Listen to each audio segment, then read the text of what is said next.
Hi viewers, welcome to our channel. ప్రస్తుతం మనతో పాటు దాము బాలాజీ గారు, సీనియర్ జర్నలిస్ట్, వారితో ఒకసారి మాట్లాడదాం. సార్ నమస్కారం. నమస్తే. సార్, ఏపీలో మనం చూస్తాం వైసీపీ సోషల్ మీడియా హ్యాండ్లర్స్ అందరూ కూడా వరుస పెట్టి అరెస్ట్ అవుతున్నారు. వాళ్ళ మీద కేసులు నమోదవుతున్నాయి, నోటీసులు కూడా అందాయి.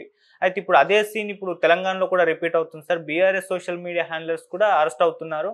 నిన్న కొంతం దిలీప్ అని ఒక వ్యక్తిని కూడా సోషల్ మీడియా హ్యాండ్లర్స్ అరెస్ట్ చేసేసారు. ఆ జర్నలిస్ట్ శంకర్ని కూడా ఆ మధ్య అరెస్ట్ చేయడం మనం చూసాము. సో ఏం జరుగుతుంది ఇక్కడ తెలంగాణలో కూడా? అంటే ఏపీ తెలంగాణ పెద్ద తేడా లేకుండా అయిపోయింది సోషల్ మీడియా హ్యాండ్లర్స్ విషయంలో. మరి ఇక్కడ మీడియా వారు ఏ విధంగా ఉంది సార్, మీరేం చెప్తారు? నిన్న కొనతం దిలీప్ అతను బీఆర్ఎస్ సోషల్ మీడియా ఇన్ఛార్జి, అతన్ని అరెస్ట్ చేశారు. యాక్చువల్గా అతని మీద పాత కేసు ఉంది, ఆసిఫాబాద్ జైనూర్ సంఘటన అంటారు, దాంట్లో అతని మీద కేసు ఉంది. ఆల్రెడీ ఇంతకుముందు అరెస్ట్ చేసి స్టేషన్ బెయిల్ మీద బయటకు వచ్చాడు. ఇప్పుడు నిన్న కోర్టు ఆదేశాల మేరకు ఇతను సెంట్రల్ క్రైమ్ స్టేషన్కి విచారణ కోసం వెళ్ళారు. వాళ్ళు విచారణకు రమ్మంటే కోర్టు కూడా విచారణకు వెళ్ళమనింది. సో ఈయన విచారణకు వెళ్ళాడు. విచారణకు పిలిచి ఆయన్ను అరెస్ట్ చేసినట్టుగా సెంట్రల్ క్రైమ్ స్టేషన్ వాళ్ళు. సో మొన్ననే జర్నలిస్టు శంకర్ని కూడా అరెస్ట్ చేశారు. ఆయన రేవంత్ రెడ్డి ఫ్యామిలీ ప్యాకేజ్ అని చెప్పి రేవంత్ రెడ్డి బ్రదర్సు, కూతురు, భార్య, అల్లుడు, బావమరిది వీళ్ళందరూ తెలంగాణలో ఎలాంటి అవినీతి కార్యక్రమాలు చేస్తున్నారు, వాళ్ళు దొంగ కంపెనీలు పెట్టి ఎలా చేస్తున్నారు, ఇవన్నీ ఏదో రాశాడు. సో దాని మీద అతన్ని అరెస్ట్ చేశారు. అంటే క్లియర్గా ఆంధ్రప్రదేశ్లో చంద్రబాబు వైసీపీ సోషల్ మీడియా మీద ఎట్లయితే క్రాక్ డౌన్ మొదలుపెట్టాడో ఆ ఇన్స్పిరేషన్ తీసుకున్నాడా ఏం తెలియదు, కానీ ఇక్కడ కూడా Revanth Reddy same crackdown మొదలుపెట్టినట్టుగా మనకు అర్థమవుతుంది. ఎందుకంటే రేవంత్ రెడ్డికి ఒక తలనొప్పిగా బీఆర్ఎస్ సోషల్ మీడియా అనేది మారింది. బీఆర్ఎస్ పెద్ద ఎత్తున డబ్బులు ఖర్చు పెట్టి సోషల్ మీడియాని స్ట్రెంగ్తన్ చేసుకుంది. నిజానికి రేవంత్ రెడ్డికి కూడా మెయిన్ స్ట్రీమ్ మీడియా రేవంత్ రెడ్డికే సపోర్ట్ ఉంది. ఆంధ్రజ్యోతి కానీ, ఈనాడు కానీ, తెలుగుదేశం మీడియా అంతా కూడా రేవంత్ రెడ్డి సపోర్ట్ ఉంది. దాంతోపాటు బిగ్ టీమ్ అనేది కూడా రేవంత్ రెడ్డి వాళ్ళే పెట్టారని చెప్తున్నారు. ఇంకా ఆర్టీవీ ఆల్రెడీ తెలుగుదేశం సపోర్ట్ కాబట్టి ఇక్కడ రేవంత్ రెడ్డికి సపోర్ట్ ఉంది. ఇట్లా కొంత నోన్ ఛానల్స్ డీటెయిల్ కావచ్చు, ఇటు మెయిన్ స్ట్రీమ్ కావచ్చు రేవంత్ రెడ్డికి ఉంది. కానీ అది సరిపోవట్లేదు. ఎందుకంటే ఈ హైడ్రా కానీ, మూసీ ప్రాజెక్ట్ కానీ, లేటెస్ట్గా లగచర్ల ఇవన్నీ కూడా బాగా తలనొప్పిగా రేవంత్ రెడ్డికి మారాయి. అక్కడ ప్రజలు కూడా దాంట్లో కొంత బాధితులు కాబట్టి వాళ్ళు కదులుతున్నారు.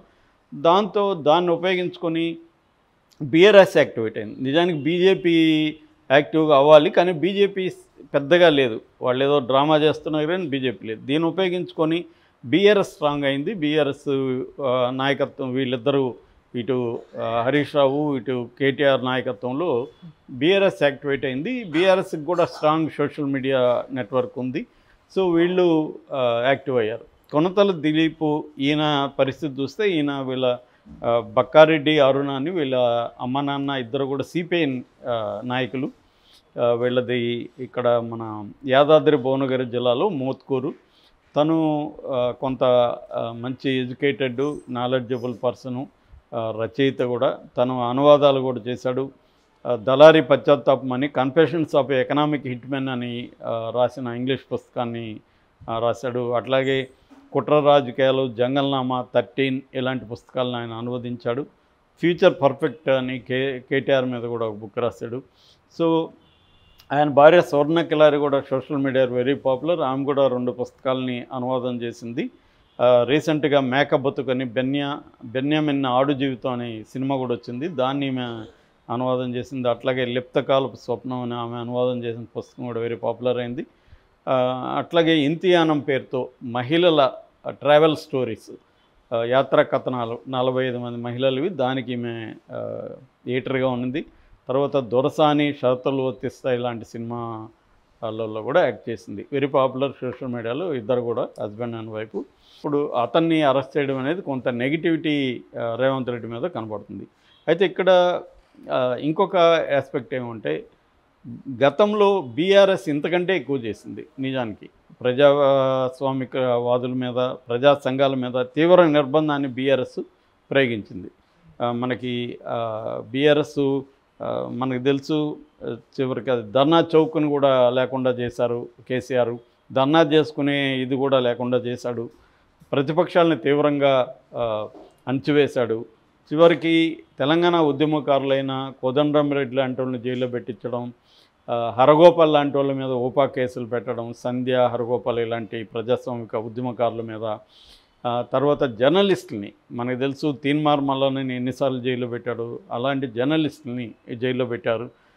యాక్చువల్గా దేశంలోనే జమ్మూ కాశ్మీర్ తర్వాత ఎక్కువగా జర్నలిస్టుల్ని వేధించిన రాష్ట్రం ఏదంటే తెలంగాణ అని పలు గణాంకాలు చెబుతున్నాయి.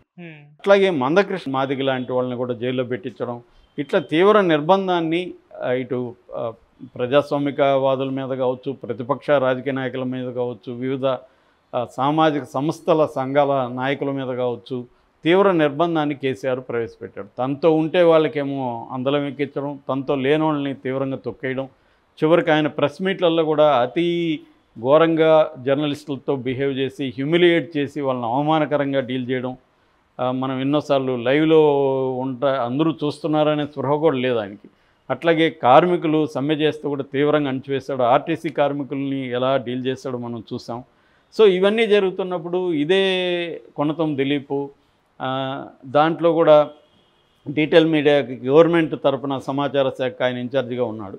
మరి అప్పుడు ఎందుకు ఇదే కొనతం దిలీప్ వాటినన్నీ ఖండించట్లేదు? ఇప్పుడు ఇవాళ తన దాకా వచ్చినప్పుడు మాత్రమే డెమోక్రసీ అవన్నీ గుర్తొచ్చిందా? ఆయన ఎక్స్లో ఆయన కొటేషన్ ఏం పెట్టుకున్నాడంటే, when tyranny becomes law, rebellion becomes duty అని పెట్టాడు. అంటే నియంతృత్వమే చట్టంగా మారిపోయినప్పుడు తిరుగుబాటే కర్తవ్యంగా మారుతుంది అని. మంచిదే, బాగుంది కొటేషను. మరి బీఆర్ఎస్ లో కూడా ఇదే నియంతృత్వమే కదా ఉన్నింది, అప్పుడు ఎందుకు ఈ కొటేషన్ పెట్టుకోలేదు అన్న డౌట్ మనలాంటి వాళ్ళకి అయితే వస్తుంది. అంటే సేమ్ అక్కడ ఎట్లాగైతే ఒకప్పుడు జగన్ తీవ్రంగా social media, Telugu Desam social media పైన తెలుగుదేశం నాయకుల మీద విరుచుకుపడ్డాడు, అట్లాగే కేసీఆర్ అక్కడ జగన్ కంటే కూడా జగన్ అక్కడ ప్రజాస్వామ్యవాదుల మీద కేసులు పెట్టి హింసించడం అనేది వేరు వేరు రారు. కానీ ఇక్కడ అట్లా కాదు. ఇక్కడ అసలు తెలంగాణ ఉద్యమకారుల మీద, విద్యార్థి నాయకుల మీద, జర్నలిస్టుల మీద, ప్రజాస్వామికవాదుల మీద, పౌర సామాజిక సంఘాల నాయకుల మీద, అందరి మీద తీవ్రంగా విరుచుకుపడ్డాడు కేసీఆర్. సో ఈ స్థాయిలో చేసినప్పుడు ఇదే కొనతం దిలీప్ కావచ్చు, ఇదే స్వర్ణ కిలారి కావచ్చు, వీళ్ళెందుకు ఖండించట్లేదు? సో అప్పుడు చేస్తుంటే ఇవాళ వీళ్ళ అరెస్ట్ని ఖండించడంలో న్యాయం ఉంది. కానీ అప్పుడు మరి మీరు కూడా ఇదే పని చేశారు కదా. రేవంత్ రెడ్డి కూడా మీ దగ్గర నుంచి నేర్చుకొని ఇదే పని చేస్తున్నాడు. సో ఇది సామాన్య ప్రజలకి ఎటువంటి ఉపయోగం లేని పని. ఇద్దరు కూడా తెలుగుదేశం కూటమి, ఇక్కడ రేవంత్ రెడ్డి చేసే పనులు కూడా శత్రువు తమ పట్ల ఎలా బిహేవ్ చేశాడో తాము మళ్ళీ అదే పట్ల చేస్తున్నప్పుడు వాళ్ళకి వీళ్ళకి తేడా ఏముంది? ఒక కేసీఆర్కి రేవంత్ రెడ్డికి తేడా ఏముంది? కేసీఆర్ రేవంత్ రెడ్డితో సహా అందరిని వేధించాడు. ఇప్పుడు రేవంత్ రెడ్డి కూడా ప్రతిపక్షంగా ఉన్న వాళ్ళని, తనని విమర్శించే వాళ్ళని వేధించడం అనేది కరెక్టా అనేది ఆలోచించుకోవాలి. ఎందుకంటే ఇది ప్రజాస్వామ్య దేశం. నీ ప్రభుత్వానికి వ్యతిరేకంగా మాట్లాడే స్వేచ్ఛ అందరికీ ఉంటుంది, అది ప్రతిపక్షమైన ఏమైనా. గతంలో వాళ్ళని మమ్మల్ని వేధించారు కాబట్టి మేము ఇప్పుడు వేధిస్తామంటే మళ్ళీ వాళ్ళు వచ్చి మిమ్మల్ని వేధిస్తారు. ఇది ఒక విసియస్ సర్కిల్గా మారిపోతుంది. విషవలయం అంటాం తెలుగులో. ఒక విషవలయంగా మారిపోతుంది. దీనివల్ల ప్రజలకు ఎటువంటి ఉపయోగం లేదు. ప్రజలకి మనం ఇచ్చిన హామీలు నెరవేర్చాలి, అభివృద్ధి కార్యక్రమాలు చేయాలి, గుడ్ గవర్నెన్స్ అందించాలి, శాంతి భద్రతల్ని కలిగించాలి. ఇది వదిలేసి ప్రతిపక్షాల మీద ఉక్కుపాదం, ప్రశ్నించే వాళ్ళ మీద ఉక్కుపాదం అనేది రెండు రాష్ట్రాల్లో కూడా మనకు కనబడుతుంది. దీనికి ప్రధాన కారణం ఏంటంటే మామూలుగానే నేను చాలాసార్లు చెప్తాను, ఫ్రాయిడ్ చెప్పినట్టుగా చరిత్ర నుంచి వీళ్ళు ఏమీ నేర్చుకోరు, సేమ్ రిపీట్ చేస్తారు. అందుకని ప్రజలు కూడా వీళ్ళకి మళ్ళీ 5 ఏళ్ళ తర్వాత బుద్ధి ఎందుకు చెప్తారంటే, నిన్ను వాడి ఎదవని కదరా నిన్ను ఎంచుకున్నాము, మళ్ళీ నువ్వు కూడా వాళ్ళలాగా వెదవలాగా బిహేవ్ చేస్తే నిన్ను కూడా మారుస్తాం అన్న అభిప్రాయం కలుగుతుంది. మేము చాలామందిని కలుస్తున్నాం ఈ మధ్య. వాళ్ళు ఏం చెప్తున్నారంటే, సార్ మేము జగన్ అరాచకం, జగన్ని భరించలేమని చంద్రబాబుని తీసుకొస్తే ఈయన కూడా అలాగే బిహేవ్ చేస్తున్నాడు అని అంటున్నారు. ఇక్కడ అంతే. రేవంత్ రెడ్డిని ఎందుకు తీసుకొచ్చారు? కేసీఆర్ నియంతృత్వానికి వ్యతిరేకంగా రేవంత్ రెడ్డిని తీసుకొచ్చారు. రేవంత్ రెడ్డి స్లోగన్ ఏంటి? ఇక్కడ ఆత్మాభిమానం ముఖ్యం మాకు ప్రజలకి అని కదా రేవంత్ రెడ్డి. అహంకారానికి ఆత్మాభిమానానికి పోరాటం అని కదా రేవంత్ రెడ్డి ప్రకటించాడు. మరి అట్లాంటి అహంకారం పూరితంగా ఉన్న ప్రభుత్వానికి వ్యతిరేకంగా రేవంత్ రెడ్డి నిలబడి కొట్లాడి వచ్చినప్పుడు ఈయన మళ్ళీ సేమ్ అహంకారం అలాగే చూపిస్తే జనాలకి అర్థమవుతుంది కదా. సో ప్రతిపక్షాలని వేధించడం, రివెంజ్ మోడ్లోనే పనిచేయడం అనేది కరెక్ట్ కాదు. రేవంత్ రెడ్డి కూడా ఆలోచించుకోవాలి. అట్ ద సేమ్ టైం వీళ్ళు కూడా ఆత్మవిమర్శ చేసుకోవాలి. వీళ్ళేమో ఇప్పుడు కేటీఆర్ వీళ్ళందరూ ప్రజాస్వామ్యం ఇవన్నీ మాట్లాడుతున్నారు, కానీ మరి వీళ్ళు ఎందుకు వేధించారు అప్పుడు అన్న ప్రశ్న ఇప్పుడు ముందుకు వస్తుంది. ఇద్దరికీ తేడా లేని పరిస్థితి అయితే క్లియర్గా కనబడుతుంది. అందువల్ల కొనతం దిలీప్ను అరెస్ట్ చేసినా కూడా ప్రజల్లో పెద్ద ఇది లేదు. ఎందుకంటే ఇదే కొనతం దిలీప్ అప్పుడు కానీ ఖండించి ఉంటే ఇవాళ ప్రజాస్వామికవాదులు అందరూ కూడా కొనతం దిలీప్కి అండగా నిలబడేవాళ్ళు. కానీ అప్పుడు ఆయన చేయలేదు కదా కొనతం దిలీప్. ఆయన గవర్నమెంట్ పార్ట్ అండ్ పార్సల్గా ఉండి కేటీఆర్ భజన చేస్తున్నాడు కదా క్లియర్గా.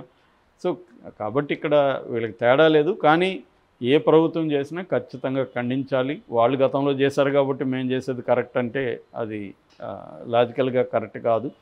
వాళ్ళు చేసింది నువ్వు చేయకుండా ఉండాలి, అప్పుడే నువ్వు డిఫరెంట్ గై అని అర్థమవుతుంది. అదే పని చేస్తే ఇంక తేడా ఏముంది.